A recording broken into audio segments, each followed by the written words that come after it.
Hey everybody, this is my 125 gallon sort of African themed tank, and unfortunately this is going to be a bad news update. It's going to be a double whammy bad news update. I just came in, it's about lunchtime. I was thinking about maybe shooting some video, doing a little bit of work on one of my other tanks, and I noticed something funny out of the corner of my eye. When I looked over, I could see this sort of white blob down here.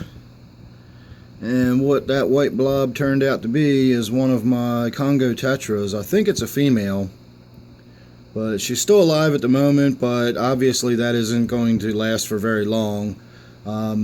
She's not trapped. That was my first thought, is maybe she wiggled herself down in there and got stuck or something like that, but she's got enough room to move. She's down there because she's dying. Don't know why, don't know what's going on. It's just one of those things. As long as I don't have any suspicious circumstances or anything unusual, as long as I didn't just do some massive amount of change or something like that, losing the occasional fish is just part of the hobby. I've had these Congo Tetras for probably about 4 years now, or pushing 4 years, over 3 at least. I have a hard time keeping track of time, but they're amongst my older fish. I've had these Congo Tetras for quite a few years now, and that's really the first one I've lost, with the exception of one that died immediately after I had done some work with hydrogen peroxide a couple years ago. So I chalked that one up to the hydrogen peroxide. This one I'm just chalking up to one of those things, you know, sometimes you lose fish. So, speaking of losing fish, last night I discovered that my little whiptail catfish in this tank looked like it was on its last fins, and it was sort of lying on its side and twitching and swimming around kind of listlessly. So I did a really big water change, hoping that maybe just, you know, the excess nitrates or something like that were getting to it, and a nice big water change would sort of sort the tank out and it would feel a little better by this morning. And when I came down this morning, it took me a little while, but I did find its body. I don't know if it's actually still in there. Yep, you can kind of see it.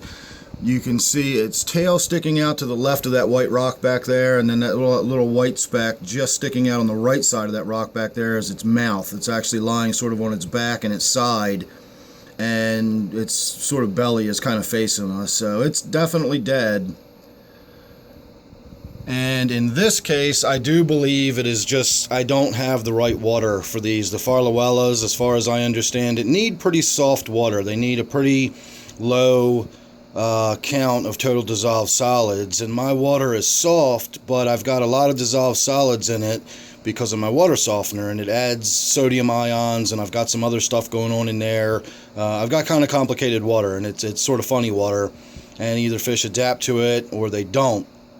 So sometimes these more sensitive fish simply don't survive in my water. That's one of the reasons I always talk about my hill stream loach being such a surprise. I went through quite a few of them, and they all died, and I sort of gave up because they're just not suited to my water, and one of them just hung on, and I've had it for a couple of years now. I've probably had it for almost 3 years now, actually. Again, time slips away from me. I have no idea how long I've had some of these fish, but this tank's been up and running for, you know, this is one of my first tanks I set up.